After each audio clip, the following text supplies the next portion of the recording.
Hey guys, welcome back to a new interview here on my channel. I was asked if I could do an interview for someone as a birthday present. And I said yes, gladly. He's not aware, it's Destroy from Server 67, and in the interview we'll be discussing the season 85 and 24 versus 8 and 67. It's going to be very interesting. And now feel free to leave a comment for Destroy and happy birthday. We baked you a birthday cake. If you get a tummy ache. Here they go. What were your expectations when the matching became known? I was pretty upset about being matched with regions with huge whales. It's hard for smaller regions to have an impact on the outcome of the season. At the beginning of the season there were trustworthy conversations with 8 about tactical steps. What is your relationship now? We had some honest discussions with 8 at the beginning of the season. 67 said we would do what we can, but we know that we are hopelessly outclassed in this season. I feel like we have a good relationship with 08 now. We joke around with each other a lot. I think 8 trusts 67 now, and we openly discuss strategies with each other. Server 8 even occasionally asks 67 for feedback about their strategies. It's refreshing to be treated like equals, even if 67 doesn't have huge whales. Server 8 has worked very hard, and they have played a good season. I am happy that 67 has been able to play a small role in helping them in their success so far this season. There was a situation with a P2 that was noticed afterwards. What happened with it? 67 owned 3 C-72 on the left side of the map, but FOG took the passage and 67 couldn't build anymore. 85 plus 24, Soak Coalition, built 2 bases next to our C-72. We waited until we were fighting Soak on the other side of the map. While they were distracted by the wars elsewhere, we slipped over and quietly stole the passage without them noticing. 8 hours later, we were able to build briefly, and we were able to destroy both bases in 15 minutes. Plus, you have the screenshots to help provide some visuals that kind of explains what we did.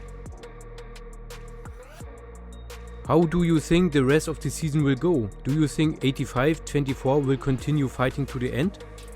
I have seen seasons flip suddenly, but I think it's much more difficult to change the outcome of a season now.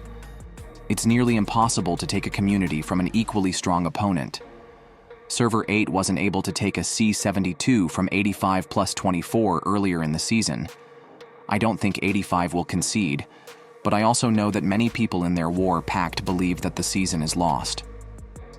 Did you learn anything this season you will use for the next? What do you expect for your server after this season? Will you recruit whales? This season is the first season where we were able to really test stealing communities. We learned that the owner of the community cannot attack outposts if they don't have the community garrisoned. The 1-hour timer on the community resets every time the original owner regains the garrison. For next season, I hope Server 67 doesn't get paired with or against mega whales. We have had 2 seasons in a row where we were paired with or against some of the top 20 biggest whales in the game. I'm afraid if we recruit more, we will continue to be matched with huge whales. What has been your personal highlight so far in this game? For question 6, I think someone is hoping for another story, like in question 3. But for me, the real highlight of the game is the friends that I have made around the world. I have met so many people from different countries and cultures, and it's really interesting to see the similarities and differences between the people I have met. The nature of this game is that we spend a lot of time together, and the translator makes it easy to connect with people from all over. What is the deal with elbows, tacos and feet? I am a fan of long-running jokes. A very long time ago, a friend of mine named Yunju was having problems with clicking the wrong buttons in the game. She blamed her thumbs for the problem, and I said she should borrow my thumb. This led to a slightly inappropriate conversation, and another friend started acting slightly uncomfortable, so I said we were really talking about thumbs and not anything else. I said we could talk about elbows instead because I figured elbows would be difficult to talk about inappropriately. But my very next thought was how most people can't lick their own elbow. Now when we start a new season, I will often ask everyone who has the best elbows. For tacos, my clan sometimes does avatar themes, where we pick a theme such as favorite food, and everyone can choose an avatar of their favorite food. I chose tacos one day and said that I especially prefer the pink ones. When I got the rogue truck in the game, I called it my taco truck.